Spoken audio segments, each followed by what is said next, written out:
Hello friends, आज हम करने वाले हैं हमारी फर्स्ट फ्लाइट की poem dust of snow. Dust of snow Robert Frost ने लिखी है, जो कि हमारे एक अमेरिकन पोएट है। ये बहुत ही एक छोटी सी सिंपल सी पोयम है, बट इसका मीनिंग जो है वो काफ़ी ज़्यादा डीप है। तो चलो फिर इस पोयम को आज हम इस वीडियो में कवर करते हैं। सबसे पहले हम करेंगे इसकी डिटेल्ड स्टैंजा वाइज एक्सप्लेनेशन और इसके जो इम्पोर्टेंट मीनिंग्स है उनको भी समझेंगे। उसके साथ साथ हम डिस्कस करेंगे इसके पोएटिक डिवाइसेस और उसके बाद एंड में हम करेंगे इसके इम्पोर्टेंट क्वेश्चंस और आंसर्स। तो चलो फिर बिना किसी देरी के स्टार्ट करते हैं। ये जो है ये हमारी एक 8 लाइन्स की छोटी सी पोयम है, तो एक बार इसे पढ़ लेते हैं, उसके बाद इसे हम स्टैंजा वाइज समझेंगे। चलो फिर। The way a crow shook down on me, the dust of snow from a hemlock tree has given my heart a change of mood and saved some part of a day I had rued। समझ में आया? तो सबसे पहले हम आते हैं stanza 1 पे। अब स्टैंजा 1 के मीनिंग समझते हैं, यानी कि क्रो। क्रो क्या है? क्रो एक क्या है? एक ब्लैक बर्ड है और जिसकी वॉइस कैसी होती है? हार्श होती है। और साथ साथ और क्या होता है? इसको हम अनलकी मानते हैं, बैड ओमेन मानते हैं, है ना। हम क्रो को किससे सिग्निफाई करते हैं? डेथ से सिग्निफाई करते हैं ना। जब भी कुछ होता है, जब भी क्रो आता है तो मुझे क्या मानते हैं? अनलकी मानते हैं, डेथ से सिग्निफाई करते हैं। उसी की तरह एक हमारा हेमलॉक ट्री भी है ना। ये एक हेमलॉक ट्री भी। अब हेमलॉक ट्री क्या होता है? इसका नाम जो होता है हेमलॉक, वो बनता है इसकी स्मेल की वजह से। क्यों? क्योंकि इसकी जो स्मेल होती है वो एक पॉइजन से रिजेंबल करती है, जिसका नाम हेमलॉक होता है।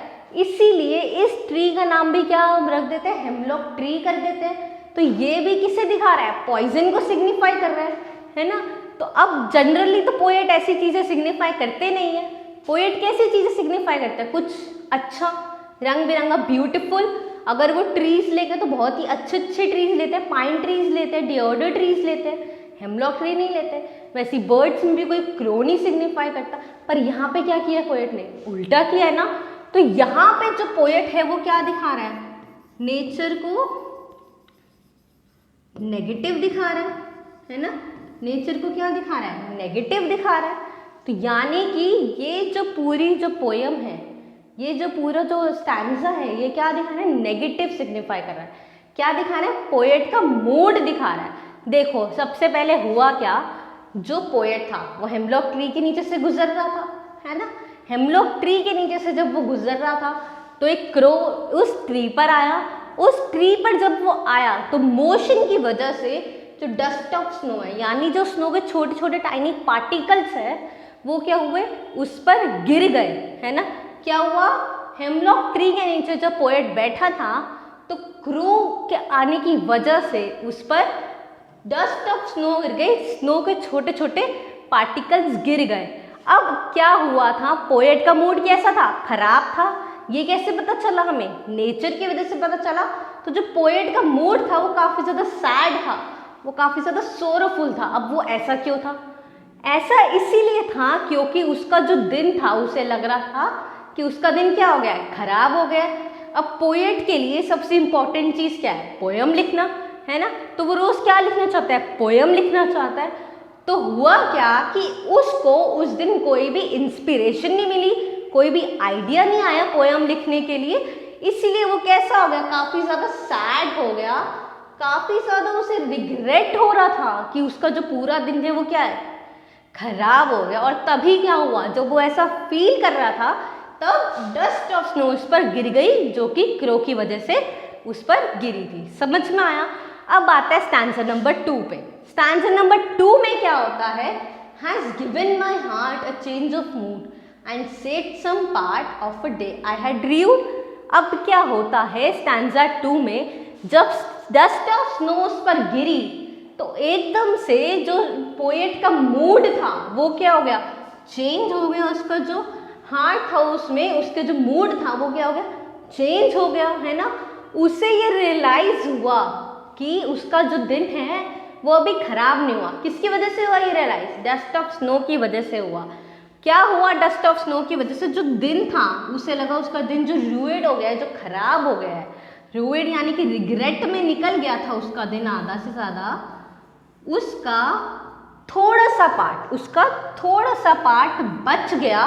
क्यों? क्योंकि उसे रियलाइज हुआ कि अभी उसका जो दिन है वो पूरी तरीके से वेस्ट नहीं हुआ है। वेस्ट क्यों नहीं हुआ है?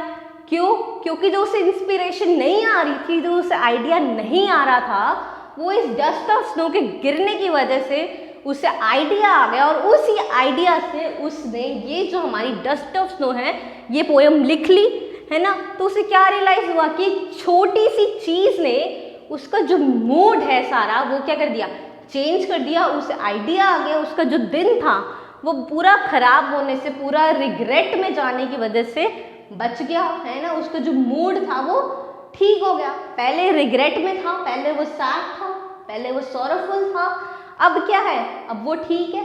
क्यों? क्योंकि उसे आइडिया आ गया। किसकी वजह से आया? एक छोटी सी चीज से आया जो कि क्या थी, डस्ट ऑफ स्नो थी, है ना। तो इसी पर जो है हमारी पूरी पोयम बेस्ड थी। समझ में आया? चलो फिर अब इसके पोएटिक डिवाइसेस को पढ़ते हैं, ठीक है। ये रहे हमारे पोएटिक डिवाइसेस, ठीक है। छोटी सी पोयम है, 4 ही पोएटिक डिवाइसेस है।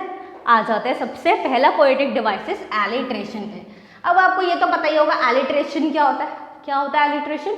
वो कुछ लाइन में कुछ ऐसे वर्ड्स जो कि या तो कॉन्जिक्यूटिव हो या पास हो, जिनका जो फर्स्ट लेटर है वो क्या होना चाहिए, सेम होना चाहिए। वही होता है एलिट्रेशन।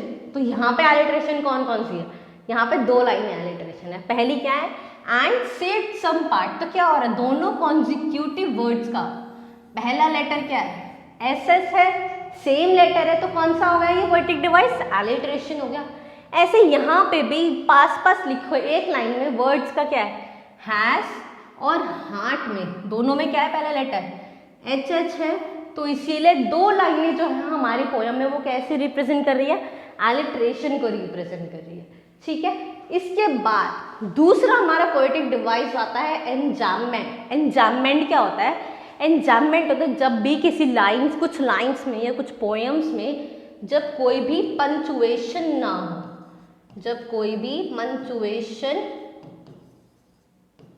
ना हो, यानी कोई कॉमा नहीं लगा किसी लाइन के बाद, किसी लाइन को फुल स्टॉप से हमने एंड नहीं करा है। तो आपने देखा पीछे वाली पोयम में कहीं पे भी कोई कॉमा, कोई भी एंड में फुल स्टॉप नहीं है। तो ये पोयम किसका एग्जाम्पल है, एन्जाम्बमेंट का एग्जाम्पल है, ठीक है। तीसरा जो हमारा पोएटिक डिवाइस आता है वो आता है एसोनेंस। एसोनेंस क्या होता है कि एक वोवल की साउंड जब हमारी पूरी लाइन में दिखती है, यानी पूरी लाइन में एक वोवल की साउंड आ रही है रिपीटेशन में, तो उसको हम क्या बोलते हैं, एसोनेंस बोलते हैं। यहाँ पे इस पोयम में हमारा एग्जाम्पल है शुक डाउन ऑन मी। तो यहाँ पे भी ओ की साउंड आ रही है, यहाँ पे भी ओ की साउंड आ रही है, यहाँ पे भी ओ की साउंड आ रही है। तो ओवरऑल पूरे सेंटेंस में किस वोवल की साउंड आ रही है, ओ की साउंड आ रही है, शुक डाउन ऑन मी। तो ओ की वो ओ वोवल की जब साउंड आ रही है तो ये कौन सा पोएटिक डिवाइस बन गया, एसोनेंस, ठीक है।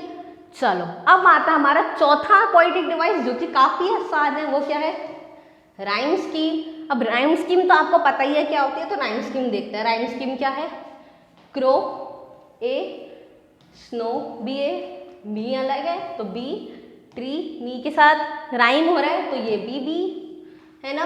फिर माई हार्ट दोनों से अलग है, राइम नहीं हो रहा तो ये सी। मूड क्या है, डी, पार्ट और हार्ट राइम हो रहा है तो ये सी, और रूट क्या है, इससे राइम हो रहा है तो ये डी। तो हमारी इसकी राइम स्कीम क्या बन रही है, ए बी सी डी और सी डी, ये हमारी इसकी राइम स्कीम हो गई। समझ में आया, पक्का। चलो इसी के साथ जो है ये हमारी छोटी सी पोयम खत्म होती है, फिनिश होती है ना। पूरी हमने इसको समझ ली है, हमने इसकी पोयम को भी समझ लिया है। अब आते हैं क्वेश्चन आंसर्स पे।